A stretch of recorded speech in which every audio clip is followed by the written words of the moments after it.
It is week 1 of the college football season. We are back with our best bets and picks. I'm Austin, joined by Logan. Today we're covering 5 games. We got 3 for Thursday slate, 2 for Fridays. And don't worry, we'll have a full video for Saturday slate. You can definitely check that out. Will be posted Friday morning. But let's dive in. Let's hop into a recap of last week, week 0. The fans, you guys went 1-1. We had 3 games. Technically, you guys went 50-50 on one of the games, so I didn't give you a tie. Myself, 1-2. But Logan, round of applause, a 3-0 sweep, bringing out the brooms. Before we get started in today's content, hit that subscribe button, hit that like button. We certainly would appreciate it. Like I said, that Saturday video will be live a little bit later on Friday. That's enough with the announcements, Logan. Let's hop right into it. And you know what? We're going to Penn State Nittany Lions at the Purdue Boilermakers. Right now, you got Penn State 3.5-point favorites, the over-under around 53.5. We asked the fans.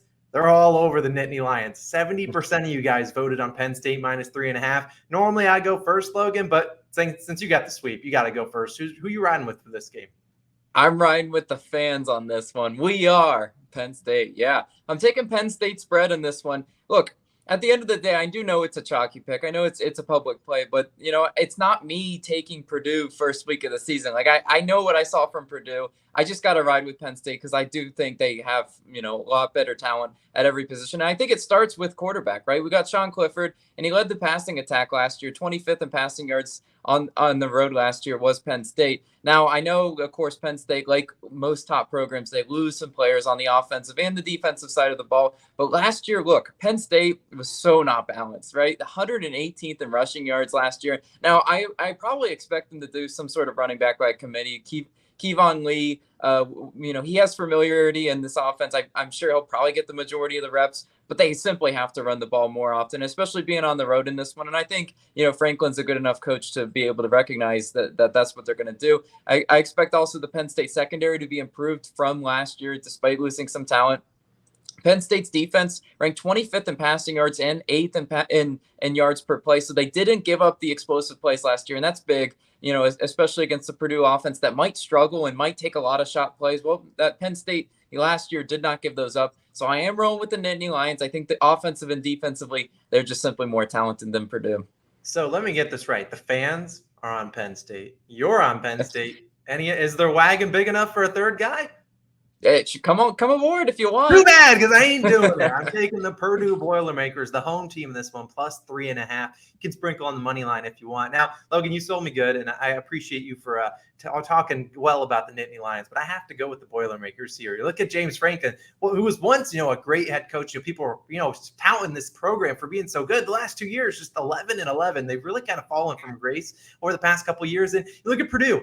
Best year since 2003. They went 9-4 last season, large in part to their QB, Aiden O'Connell. And if the people don't know out there, my last name is O'Connell. Could it be me out there? Who really knows? But look, Purdue got a brand new offensive line. Well, no, you got a brand new offensive line for Penn State. So I don't really know. You look at the Purdue defense. Their strength is up at this front, the defensive line. I think they can win the trenches in this game. While they might not have the best rushing attack, they can give good pressure, you know, on the QB of Penn State. And I think they can block well enough for Aiden O'Connell to be able to stretch the field, get some big pass plays. You look at Penn State, they've beaten Purdue 9 straight times.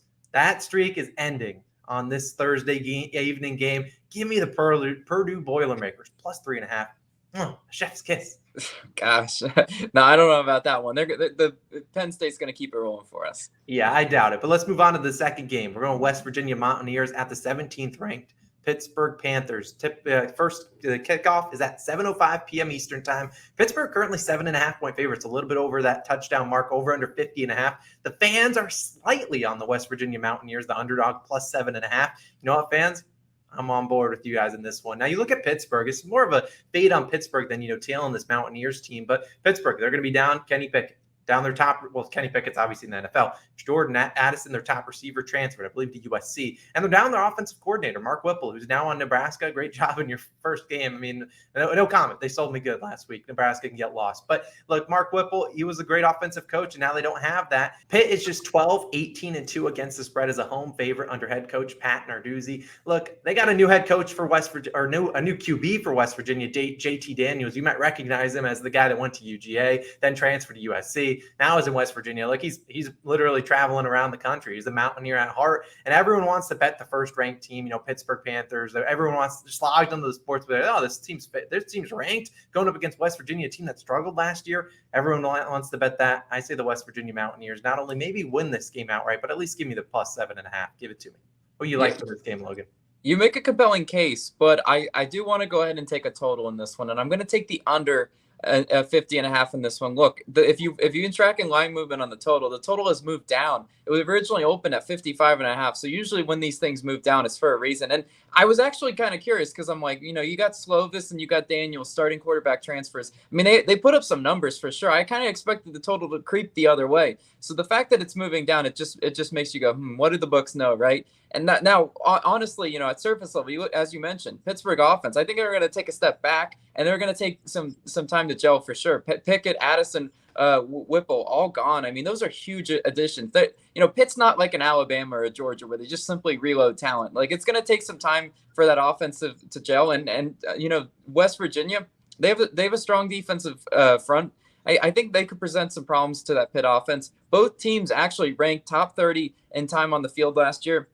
So they just chewed clock, and that's what kind of what we want on this under. In college football, it's very important, to settle. If these teams are settling for field goal and chewing clock, there's no way it goes over, and that's why I'm going to go ahead and take the under in this one. Yeah, hopefully we can get a little bit of under action in the West Virginia Mountaineers, keeping this one close. Now let's move on to the final game for Thursday slate. Then we'll talk about 2 Friday games. Central Michigan, Chippewas traveling to Oklahoma State, the 12th ranked Cowboys, 7 p.m. kickoff. Look, Oklahoma State favored big time. 3 touchdown favorites, minus 21.5, over under 59.5. And right now, got 72% of money on the Oklahoma State Cowboys, minus 21.5. That's a lot of points, but I'm going to more so lean towards the under in this one, under 59.5 points. Now, you got to talk about Oklahoma State. Their defense was great last year. This was a team that really dominated on the defensive side of the ball. That's why they were so successful. I mean, it's a team 3rd fewest in yards per game, 8th fewest points allowed, just 16 points per game.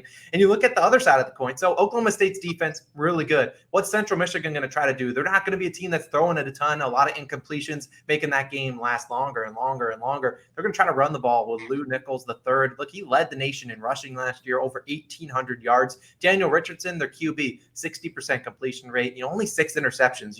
And if you're taking it under, number one, you need a team that's going to chew the clock, and I believe the Central Michigan Chippewas can do that. Number 2, you can't afford a lot of turnovers. You're turning it over and on your side of the territory, giving the team, the opposing team, offense, good positioning. You don't want that. That's just it's the easy points without a lot of time coming off the clock. And I already talked about time of possession. Oklahoma State, 25th in time of possession last year. Central Michigan, 42nd. Also, you look at last year, Central Michigan struggled out of the gate against an inferior opponent. I'm not going to come out and say, the Central Michigan Chippewas are better than Oklahoma State. There's a reason they're 21-point underdogs. But look, they struggled to beat Missouri State last year coming out of the gates, even though they had a great year, beating them just 23-16.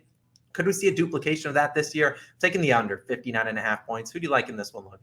I'm bold enough to take a side in this one, right? Now, I'm also going against the public in this one, though. I'm taking Central Michigan with the points, 21.5. Look, who's the head coach of Central Michigan? I just got to come out and give some love for Jim McElwain. Look, chomp, my friend. It didn't work out in Florida, but you know what? It's undeniable what he's doing with Central Michigan. Central Michigan won 5 in a row to close out the season last year. That's pretty solid. Can you ride that momentum into this year with a big time opponent? Absolutely. I mean, they're getting a big number for a reason, right? They're talent wise inferior, but Central Michigan, as you mentioned, will lean on Nichols to chew the clock and keep the ball out of Oklahoma State's hands. Like that's honestly their pathway to victory. Victory, but also to cover the spread, right? And I'm not picking Central Michigan money line here. Right? I heard you say that. All right, fine, I'll do it. But Oklahoma State's offense last year, kind of talking about this, 84th in yards per play, despite Spencer Sanders and some playmakers on that side of the ball. I thought that was really interesting that they didn't have those big explosive types plays. Like if you're analyzing this game and you're looking at what could really sink Central Michigan plus 21.5, it's the 3-4 yard or 3-4 play drives where it's just like right down the field, big play touchdown. Like that's kind of how this game slips out of Central Michigan's hands. But I really do think Central Michigan's defense will tighten up a little bit and limit those huge chunk plays. And also look at last year. 10 of OSU's 14 games last year was decided within 2 scores. They weren't a team last year that just blew people out and just asserted their dominance. And you know what? Their calling card is sort of that defense. I think that's going to muck this game up a little bit, and I'll take Central Michigan with the points in this one. Yeah, hopefully this is just a grinded out game. Both teams running the ball a lot. I think we're kind of on the same page. Let's kind of transition into Friday slate of games. Those are 3 games we kind of piqued our interest on Thursday. Now I'd love to talk about UCF versus like South Carolina upstate. I'm not going to do that. We're going to start to stick to, big time games, and we're going to Friday. Illinois Fighting Illini at the Indiana Hoosiers. It's a Friday game on September 2nd. Right now, games at 8 p.m. kickoff. Indiana currently 3-point favorites, over under 46.5. You got the fans, they're 54% are on Illinois +3. And I'm then shying away from a side because I want to lean towards the over in this one. I promise I'll pick a side in the next game. But on paper, this game's got to go under. You look at Indiana, they were 2-10 last year. You look at Illinois last week. I mean, they played with the dang Wyoming Cowboys. Shout out Wyoming for selling me on the spread. But they were not as disciplined as you really would like to see out of a ball club. I mean, there were 7 penalties, 80 yards. This was a Wyoming Cowboys team, which had I known how they would play football, I would have I would never back them. But that's what happens in week 0. This team that didn't really, I think about that Wyoming team. If the Illinois learned anything from that, it's that was a one-off. You're not going to get a team ever like that again. That did not prepare them for this week. So I think their defense will be a little rusty coming up against Indiana, who's, I got to be honest, their offense was very lackluster all last year. But Illinois still can move the ball with Chase Brown on the ground. And look, I was looking at it, 89% of the bets on Action Network were on the under 46.5 points. I don't think they're giving out free money like that. This is Friday night. It's the fireworks are going to be flying. Maybe we get some 2 not very good teams leading to a lot of points. That always happens all the time. I'm going with the over 46.5 points. But Logan, I believe you picked a side in this one. I did pick a side, and I'm taking Indiana -3. I do think they win and cover in this one. Look, similar to sort of our Vanderbilt analysis last year, you got a 2-10 team, a team that's 0-8 in conference play last year. Getting the home favorite, and I really do think they're going to capitalize on this one. I hated, last week, you got to watch your bets sometimes, right? I hated watching that undisciplined Illinois team, as you mentioned, with 7 penalties. There's nothing that drives me more crazy watching college football than a bunch of young, undisciplined athletes. And that's kind of, what Illinois is. I saw accuracy issues as well from DeVito, their quarterback. So I wasn't completely sold with how they won that game. If you look at the box score, you're like, oh, they won and dominated. Yeah, but they're lucky they faced a one-dimensional Wyoming offense. Like, hello, if you didn't know what sort of uniforms you're watching, you might thought it was one of the service academies with how one-dimensional Wyoming was. Now, Indiana getting back a ton of players from injury in 2021. Injuries hit them hard last year. They were one of those teams that had some promise, and their record just was abysmal because of injuries. And a ton of new offensive players will be positive for Indiana, who is just so bad last year offensively. I'll tell you the stats real quick because I want to. 121st in scoring offense, 122nd in passing yards, 110th in rushing yards. Like, how can it get worse? That's pretty much what I'm saying. You're getting back, just a whole new platoon of guys. Yes, it might take them some time to gel, but I think the odds makers on this one are kind of sharp on this one, knowing that Indiana will come out of the gates hot, playing behind the home crowd. I expect Indiana to win and cover in this one. Logan, I absolutely love the analysis. If I were to go on a spread, I think Indiana's the move. But hopefully they're putting up a lot of points on the scoreboard. They're helping both of us out. We can cash the over, and Indiana covering that 3. Now let's move on to the final game. Obviously, like I talked about at the top of the show, we're going to have a full video on Saturday slate, so don't worry. We're start trying doing 2 college football videos a week. Going to TCU Horned Frogs, traveling to Boulder, Colorado, taking on the Buffaloes. Right now, it's a late tip-off or late kickoff at 10 p.m. Look, you got the Horned Frogs favored 13.5. This line's been moving up and down. It's kind of went from 11.5, 13.5. But right now we're at TCU 13.5 point favorites. The over under 56.5. Right now the fans, 67% of you guys like the Horned Frogs, and I got to say, not so fast. I'm sorry, guys. I have to fade you because I'm taking the Buffaloes plus 13.5. Now, on paper, you look at this matchup and you look at TCU. They were 5-7 last year. But something I did notice, they really struggled on the road. 1-4 last season on the road straight up. And while I'm not betting on the Buffaloes to come out here and pull off the upset on this Friday night, Could it happen? I'm not saying it's crazy. And you look at a lot of those losses on the road, 19 plus points in all 4 of the losses. They were not just losing, they were getting spanked. And look, you got a home field advantage in Boulder, Colorado, over a mile high. And you know that what happens in that Denver Broncos stadium, the same exact thing happens in Boulder, Colorado. Clear home field advantage, harder to breathe there. And also TCU's got a new head coach. Could they have a little bit of rust coming into this game? Sonny Dykes from SMU. He turned around that program. Props to him. Now he's going to have to turn around another program. And look, you look at SMU last year as a fan of the AAC conference. So SMU didn't blow out teams. This is a team that was always in close shootouts. That's what they did. They've been playing ounce of defense, which is close shootouts, and I'm hoping that's what we get today. Now, SMU, you look last year, just 3-3 on the road, despite being a very good team. All those 3 wins came by 2, 7, and 8 points. Like I said, SMU was not blowing out teams, and I don't think Dykes knows how to blow out teams like that. And so TCU also terrible at defense last year. I don't think Dykes is going to come in and completely revamp their defense. It's not going to happen. I think Colorado, who couldn't do anything on offense last season, will at least get something going this week. So I think the Colorado Buffaloes, I'm taking them plus 13.5. Logan, who you riding with?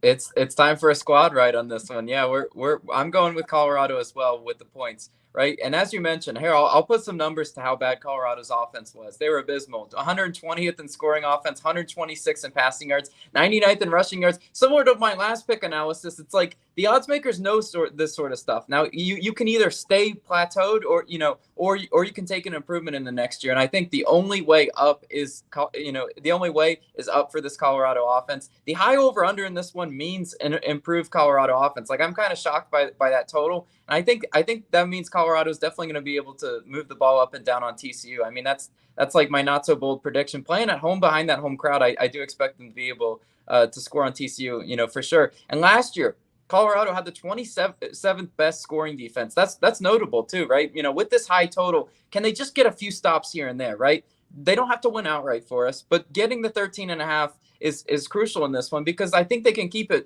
under that 2 score that we need.